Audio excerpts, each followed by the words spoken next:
moment before we go into the transition. All right, here we go. 3, 2, and 1. Okay.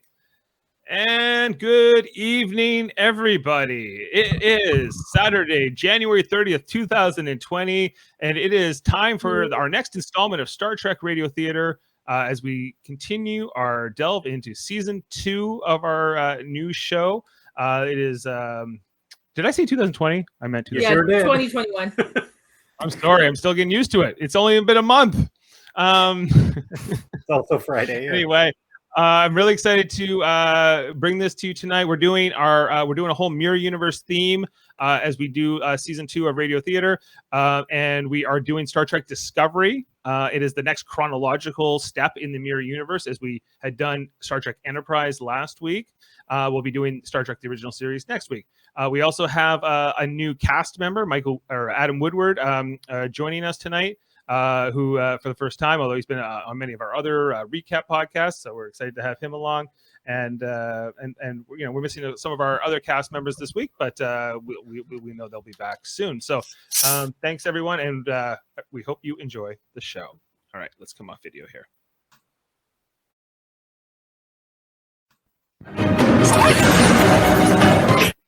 Previously on Star Trek Discovery. We are in a parallel universe. In the flashback, we see shots of the Discovery crew taking Terran Empire badges and uniforms to blend in here in the Mirror Universe, which they are trapped in. We see Captain Lorca brief the Discovery crew on what he knows about the Mirror Universe. We're not the first ship from our universe to find ourselves here! USS Defiant! If we find out he did make it over, it could be our way home! In the flashback, we see Lieutenant Ash Tyler, who is actually the Klingon albino Voq, who has been surgically altered to appear human to infiltrate Starfleet, snap the neck of Dr. Hugh Culber. In the next flashback, Michael Burnham confronts Tyler Voq. What are you hiding from me? I have the human's face, but inside I remain Voq, son of none. In the flashback, we see Tyler Voq having sex with the Klingon Laurel. In the next flashback, Cadet Tilly is briefing Commander Saru on what is happening with Lieutenant Stamets, the navigator of Discovery's spore drive. Stamets is inside the network. We need to put the network inside him. In the next flashback, we see Prime Stamets meet his Mirror Universe counterpart, also known as Lieutenant Paul Stamets. Hello, Paul. I so hoped you would find your way. In the next flashback, we see Tilly struggling to keep Prime Stamets alive while he's in his space mushroom coma. Saru's telling her he can't take it. He can't sustain this level of exertion. If we disengage him from the network now, we'll lose him altogether. The next flashback shows disgraced Starfleet mutineer Michael Burnham briefing Captain Lorca on what her research has told her about their Mirror Universe counterparts.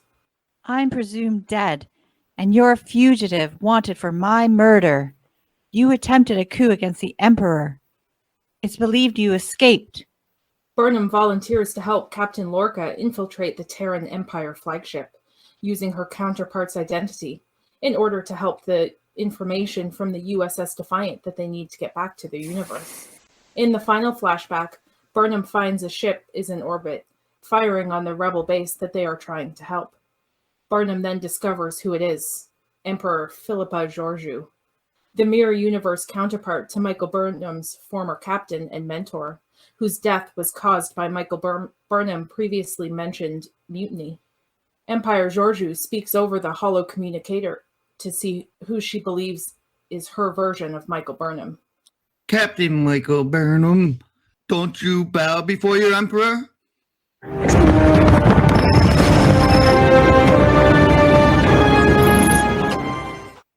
And now, the next chapter. We focus on a shuttlecraft. The now familiar Terran Empire crest is on the side. Burnham and Lorca are on the craft. Lorca is beat up and in handcuffs. Course confirmed to the Imperial flagship ISS Charon at classified coordinates. Distance 27 million kilometers.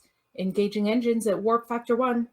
Autopilot activated. The shuttle goes to warp as Michael Burnham briefs Captain Lorca. I received a transmission from Commander Saru before we departed. He managed to decrypt the Defiant data that we smuggled off of the Shenzhou. The file has been redacted, but there is some data on how the Defiant crossed into this universe, a phenomenon we call interphasic space. But where that space is, the exact coordinates struck from the record.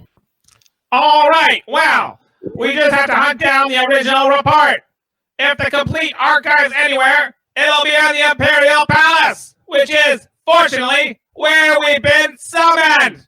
Some people would see that glass as half full. I synthesized a custom analgesic to numb your nerve receptors, as you requested. Burnham injects him with a hypospray. It should help with the agonizers. Much appreciated. Listen to me. You'll get the data we need on the Defiant, and you'll get us out of here. I know you will. Burnham, I need you. You need you. What are you afraid of? Georgiou. You mean Emperor Georgiou. Logic tells me she's not the woman that I betrayed, but it feels like a reckoning. Your Georgiou is dead. She's a ghost. Haven't you ever afraid a ghost? Warp drive disengaged. Imperial Palace secure perimeter detected. ISS Shenzhou. Shuttlecraft identity confirmed. You are cleared to approach the Charon.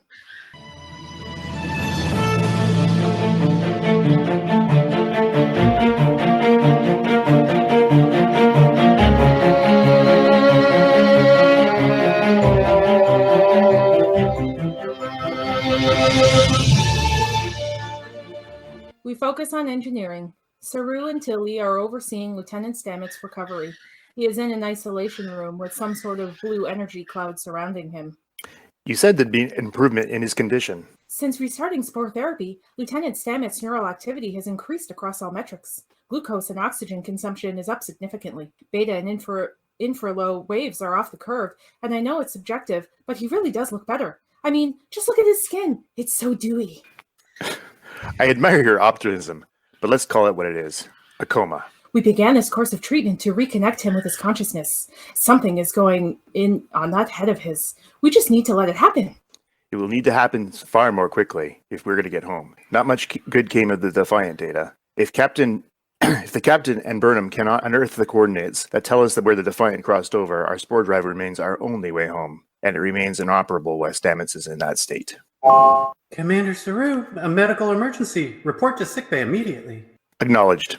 Forge ahead, fix him. Saru leaves. Are you in there, Lieutenant? Are you in there? We focus on Stamets' mind. Prime Stamets and Mirror Stamets are walking through the spore forest. December 25th, 9 p.m. Eastern Standard Time. What is this? Am I dead? Is this the afterlife? Are you some sort of narcissist Virgil leading me to my judgment? Yes, Paul. You've been wrong about everything. There is a God, and she's very, very mad at you right now.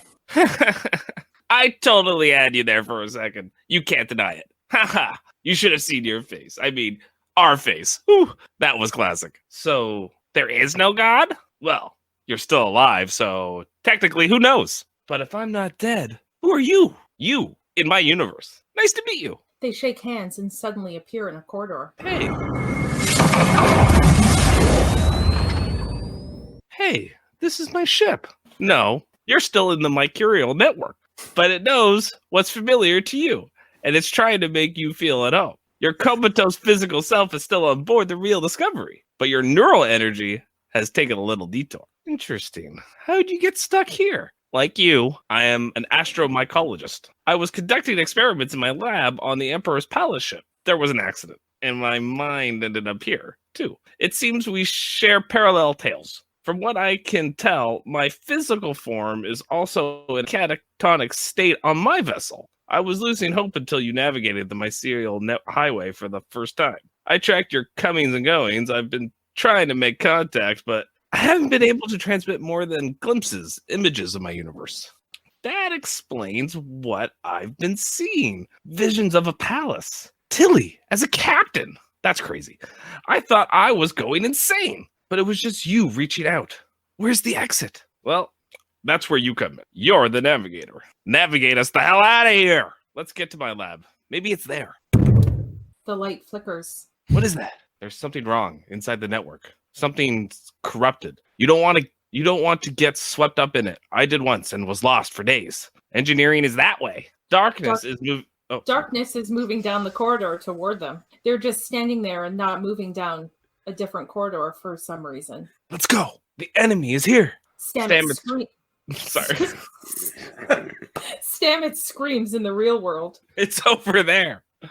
We focus on engineering. Welcome to our way out.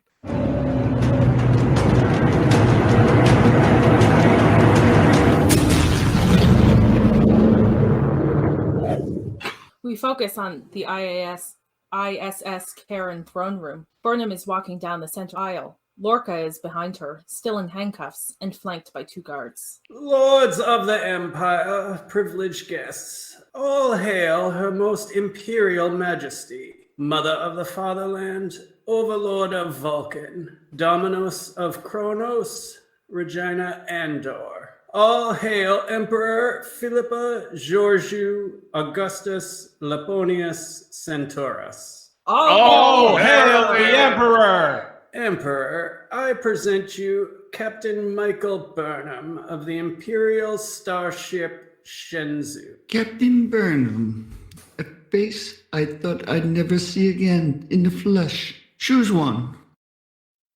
You should know what you're looking for in a Kelpian.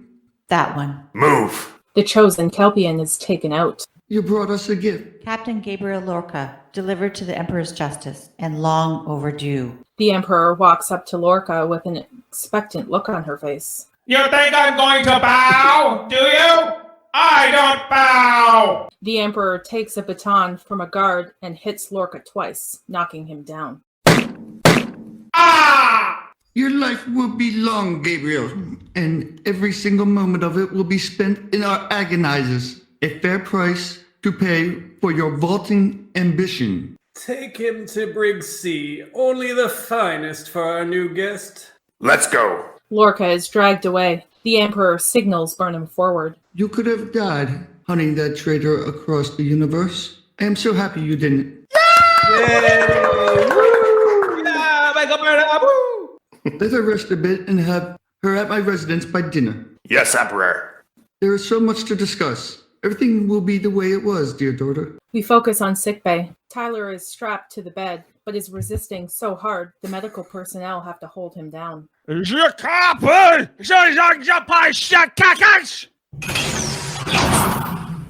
Saru enters. I don't know what else to do with him, sir. He's damaged a biobed, wrecked our scanning array. Well, sedate him. I have.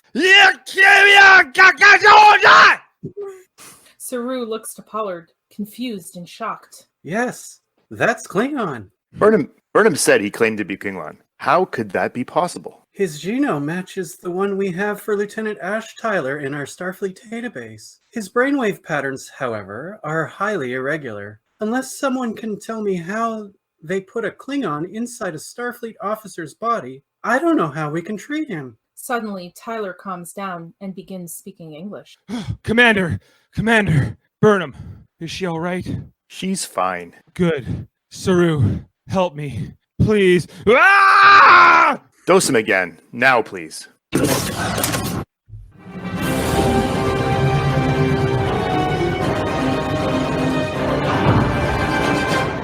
We focus on an agony booth room. Several agony booths line the walls. Lorca is thrown into one, and it is switched on.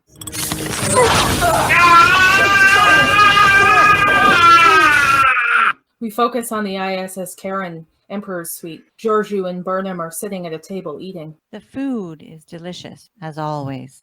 No one prepares Kelpian like the Imperial Chef. Burnham tries to conceal her shock as she chews on the flesh of the Kelpian she had picked out earlier. Here, have my ganglia. You deserve a treat. Burnham chokes down the morsel from Georgiou's chopsticks. You're too generous. Why would you leave me then? I gave you everything. Best education, riches beyond imagination, even in your own ship. I earned my command on the Shenzhou. You were hesitant to use it back at Harlock. Those rebels could have escaped. I had to dispatch them myself. I had it under control. You've grown soft. And you've grown cool. If you miss me, then say it. Otherwise, let me be. I thought you were dead. Lorca's men were everywhere, even here aboard the ship. If you had known I was alive, then would have known too. It would have been impossible to ambush him the way that I did. Never could tell when you were lying to me. Fortunately, this time, I know. Georgiou slowly walks behind Burnham and pulls a knife. She holds it to her throat. You've always tried to outsmart me, Michael, even as a child. Why? Was it the loss of your parents? My attention to the Empire? Or were you just built that way? Why were you never satisfied? I knew you'd become Lorca's collaborator, and you were conspiring to kill me and take my throne. Why did the two of you come back here? Please, Philippa. It's Philippa now? Not so long ago it was Mother. Guards, take her to the throne room. Gather my council. She is to be executed by my own hand for treason.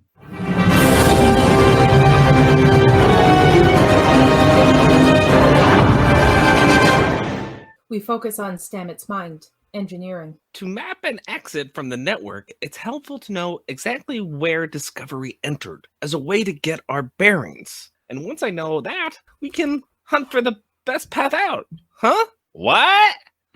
The coordinates of our final jump aren't here. Tell me why you're not useless. It's nothing. Tell me why you can't stop clawing at your arm. It's nothing. It's nice to know I'm a terrible liar in every universe. Mirror Stamets pulls up his uniform sleeve. There is a fungus on his skin. Is that Armillaria Ostoi? It's the network. It's taken me over. I've been here too long. Paul. A figure appears and disappears through a door just as quickly. Hugh? Did you see him? See who? He was here. That must mean he's trapped too. Oh, no. If you don't focus on the task at hand, you'll get lost and we'll never escape. Stop!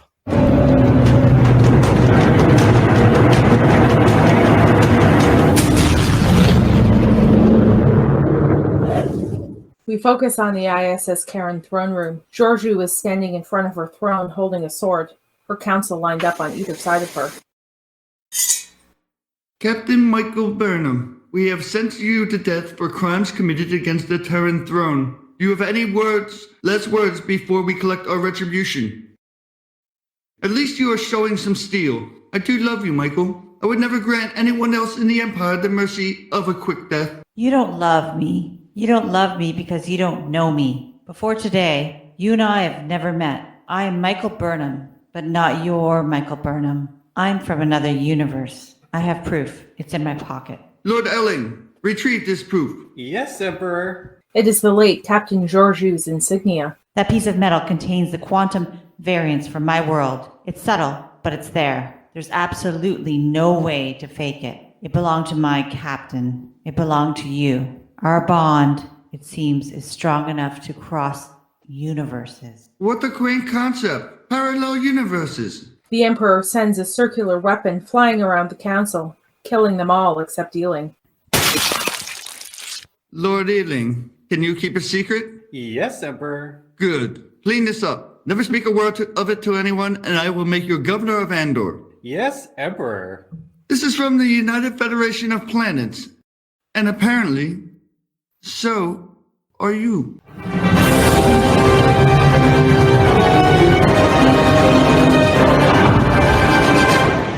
We focus on the Discovery brig. Saru pushes a tray of food through the force field to Lorel.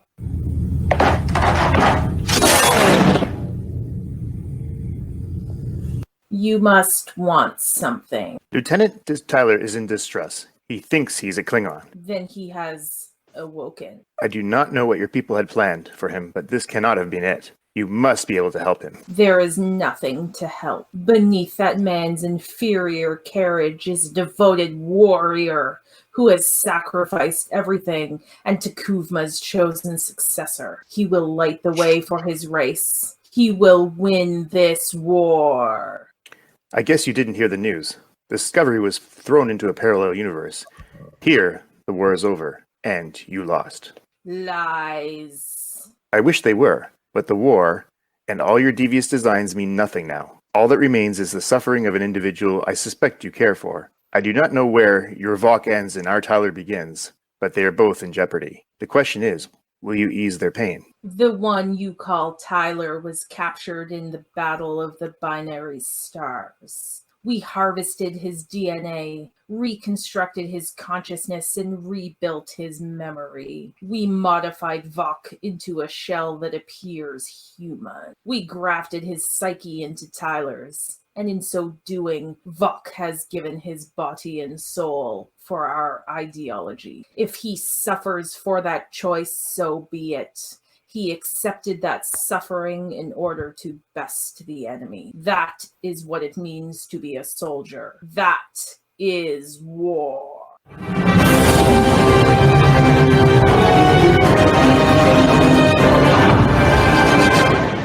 We focus on Stamets' mind. He's chasing Hugh down endless corridors. Hugh? Hugh? A door opens just down the corridor. Stamets enters. It's their quarters. It's dark, and it doesn't seem like anyone else is in there. And he turns to leave, but the doors close on him before he can.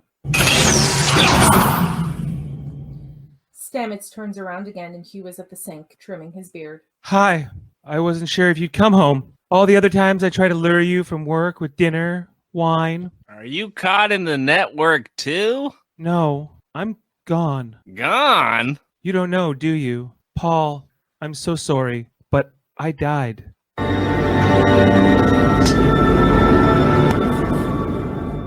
We focus on the ISS Karen throne room. You have no reason to hold my captain any longer. He shouldn't have to suffer for your Lorca's crimes. The captain may not be comfortable where he is, but I am, for now. Emperor, my ship and crew are here by accident. All we want is to return to our universe, but we need your help to do that. You're interlopers from an alien army. What reason from any universe would I have to help you? Because you care for Burnham. Despite her betrayal, you said you loved her. Your people are dangerous, the Federation.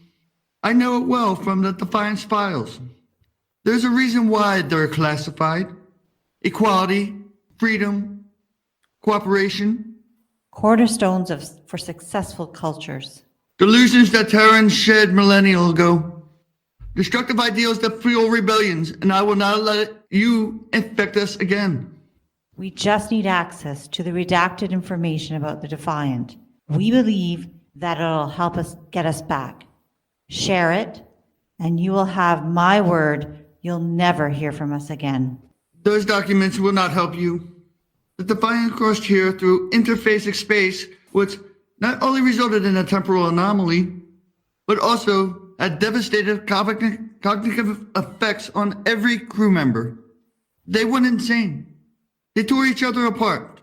I'm surprised the same thing didn't happen to your crew. We arrived in a different way. How? An engine malfunction. Warp engines do not breach the barriers between universes. Tell me what powers your ship. Our ship jumped here with its displacement-activated spore hub drive. I'd like to see this technology. Let's make an exchange. Your engine schematics for your freedom. If I agree, how do I know you'll let us go? Was your Georgiou a woman of honor? Entirely. Then you have no reason to believe I am not as well.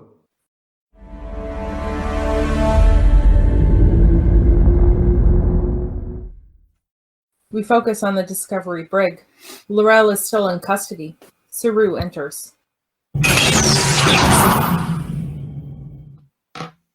Tyler broke free of his restraints, and this is what he did.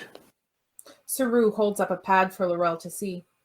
The video shows Tyler screaming, and he has cuts all down his chest from clawing at his own skin. He is too violent for sickbay. None of our doctors can help him. I ask you one final time, will you? No. Energize.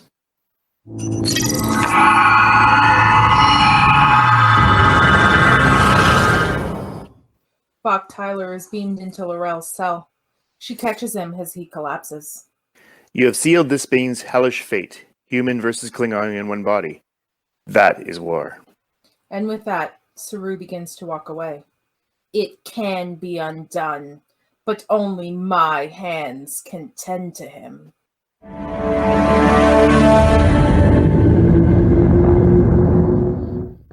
We focus on ISS Karen Brigg. Lorca is still being tortured in the agony booth. Captain.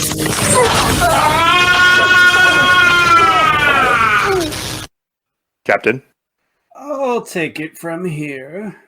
Aye, Captain. The guards leave. Tell me, Gabriel, where have you been hiding since the Buran was blown to bits? With friends! What friends do you have left? The Emperor rounded up all your loyalists from every corner of the Empire. We had to fill the aft hangar bay with agonizer booths just to accommodate them all. Yet here we are, just the two of us! Feels like we're getting personal! It is personal. She was my sister. This is DNA from a Comtaxian parasite on Tornado 7. Doesn't mix well with ours. Admit what you did. Or what? Gabriel? Another prisoner is brought in.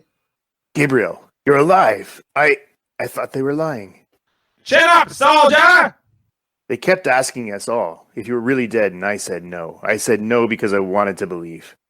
What do you have to say? About what? My sister. There are so many women! It's good to be the captain! Say her name. Say her name so I can spare your friend. Just say it, please. Leave him out of this! It's between you and me! Maddox ingests Barlow with the parasite. He glows red and burns up slowly before exploding. We focus on the Discovery sickbay. With an array of phasers trained on them both, Laurel approaches Voq Tyler. She is wearing devices on her hands with lasers sticking out at the ends of the fingers. The lasers fire into Voq Tyler's skull and he screams. Ah! Kukatush kaleg suva lejaja vaskako kailash shohisha vavjishapuk shostish. Oh, brother, give me strength. Sister, give me family. Laurel remembers Voq on the ship of the dead and gives the Klingon death howl. Ah! Ah! Focus on Stamets' mind quarters. Stamets and Hugh are sitting on the bed. I saw you die. I watched Tyler kill you. I held your body in my arms. I thought it was a dream. I wish it were. I remember your arms around me. You made me feel safe. You always did. Stamets, get out of there. This place is quicksand. If we don't leave, we die. Prime Stamets ignores Mirror Stamets' warning. Computer, play Caecilian opera. The aria he loves. The one I hate.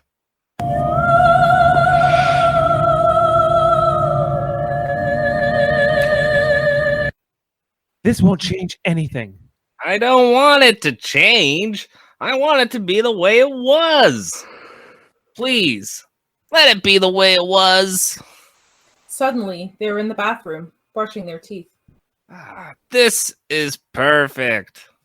This was always my favorite time with you. Did you know I loved you? I don't think I told you enough. You showed me all the time. Tell me about your day. Oh, it was awful. My partner is dead. My life's work has been a waste. What I knew to be beautiful is hostile, and the Machelial network is hell. No, Paul, you were right. The network is a gift. It's the thread that weaves life through space, but it is in danger. Yeah, we're in danger.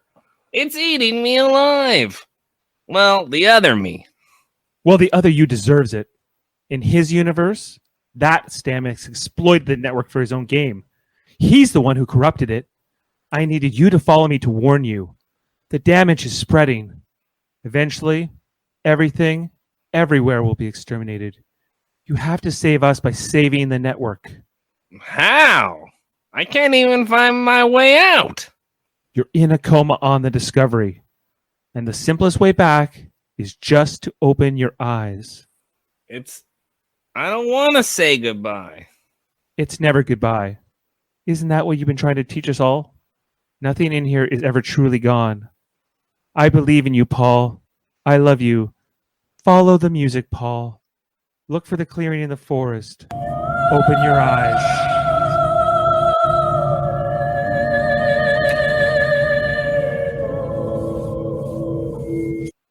Stamets' coma dream disappears in a flourish of blue lights, and he wakes up on a medical bed, but not in the isolation room we saw him in earlier. I'm back. He did it. He did it. He gets up off the bed, in full uniform and all alone. As he walks out the door, we see that he is in Med 1 on the ISS Karen. We focus on Discovery Engineering.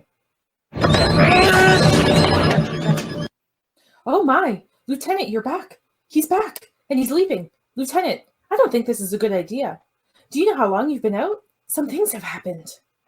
Look, I know about Hugh, but I need you to come with me right now. We focus on the spore forest. It's too late. The sickness has already spread to our supply.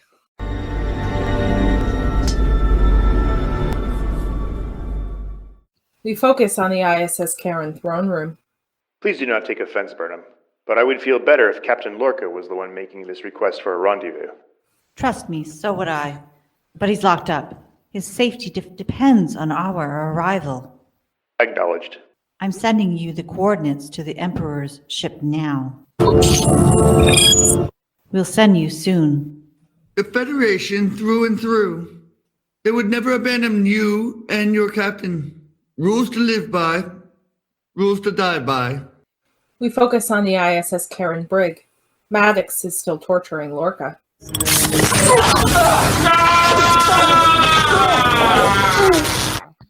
My sister loved you. Say her name and beg for forgiveness. Maddox turns the agony booth to 11.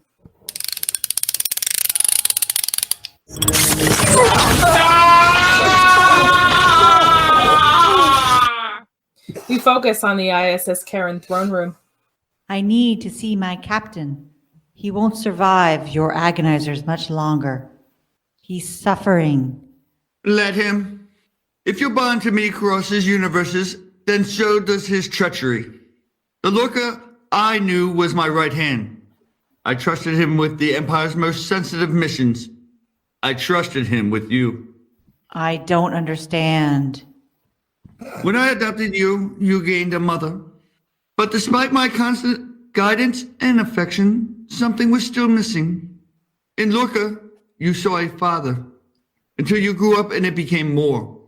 You're saying Lorca and I. He groomed you.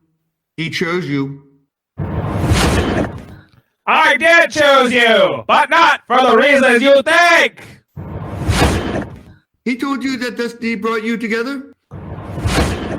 Different universe, and yet somehow the same people had a way to find each other. It's the strongest argument I've ever seen for the existence of destiny. He said he crossed time and space itself to take what was rightfully his. Apparently, the 133 jumps we made filled in the gaps. Extraordinarily fortunate coincidence. Suddenly, there is a bright light coming from a window in the throne room. Georgiou reacts to it. You're sensitive to light. Only compared to a human from your universe. It's the singular biological difference between our two races. We focus on the ISS Karen brig.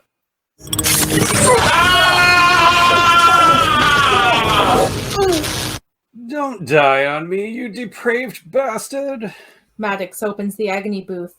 Lorca falls out onto the floor, red strings of energy floating across his body. We focus on the ISS Karen throne room. He needed me to get onto the ship. You wouldn't have let him on otherwise. We focus on the ISS Karen brig. Maddox charges up a defibrillator. I need you to live, or I'm as good as dead. You're right. Lorca opens his eyes and kicks Maddox in the beanbags. They fight. Oh, my beanbag. Oh, not in the beanbags. We focus on the ISS Karen throne room. He needed me to get to you. We flash to the brig as Lorca uses the defibrillator paddles on Maddox's head. None of this was an accident. My so-called captain's not from my universe. He's from yours. We focus on the ISS Karen brig. Maddox is twitching. Ava. Her name was Ava, and I liked her. But you know how it is. Somebody better came along. And he stomps on Maddox's head.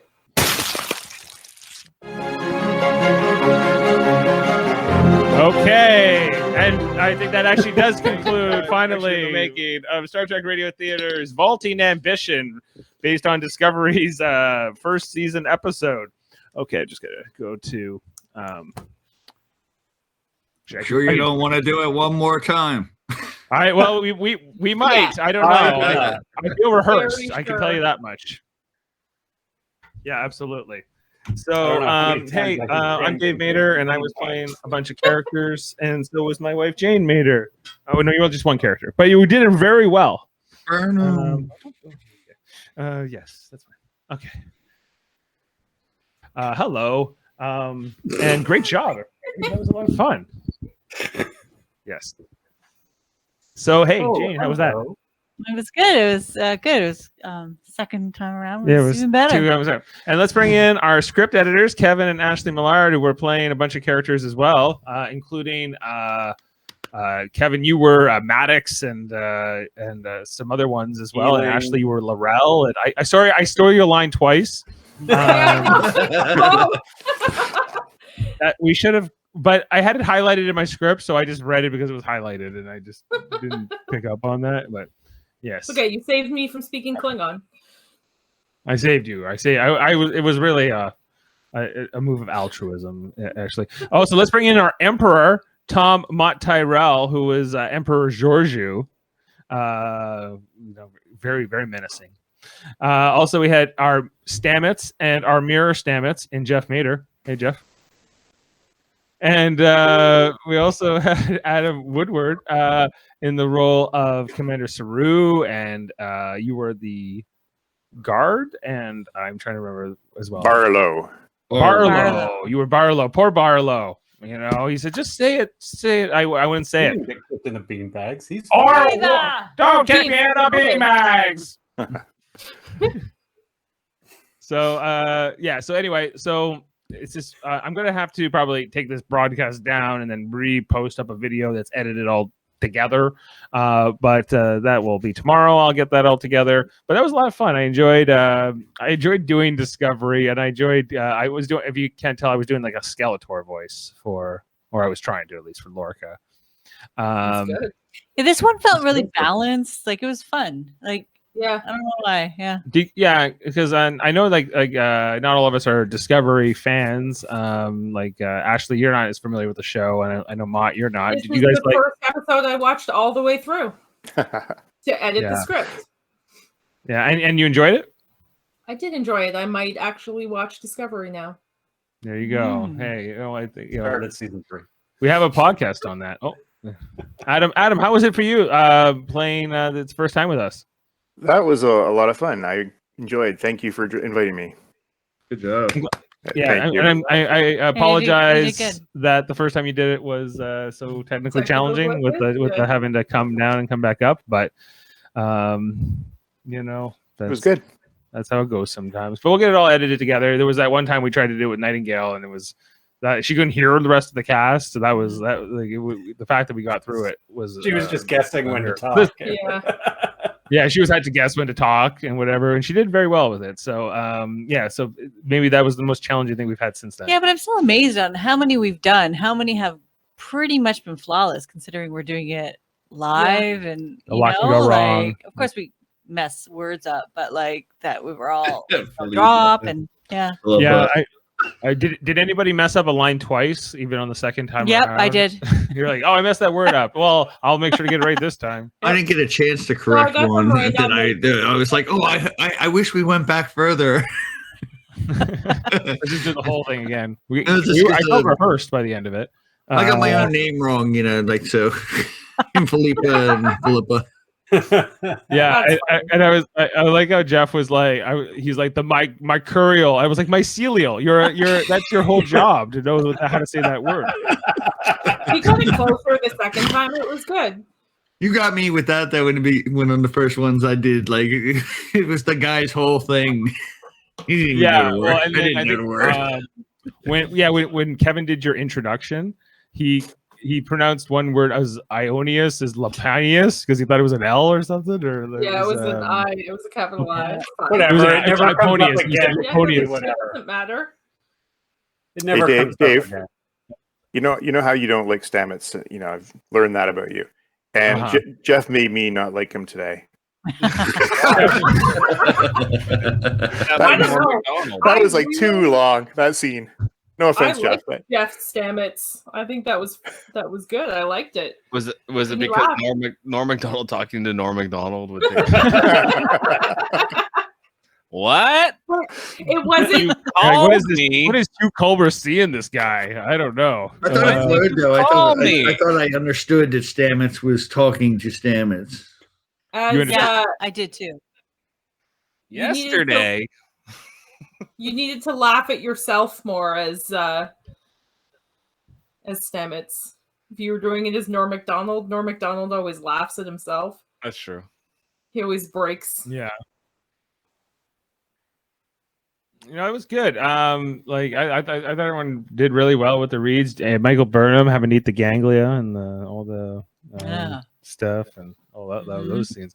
It was interesting. So like that's kind of the fun thing with this radio theater is that we get to go through all the different shows, and especially in this season because we did the Enterprise last week and then we did Discovery this week, so we get to do Star Trek shows and play with some characters we never get to usually, or at least we did in the first season. So but we're going back to some of our familiar toys in next week as we're going to be doing Mirror, the Star Trek the original series. We'll be getting that all casted tomorrow and looking to do that next weekend.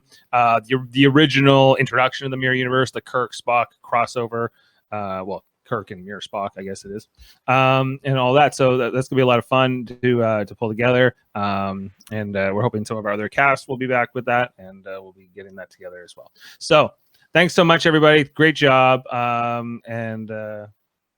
on keeping on and have a great night.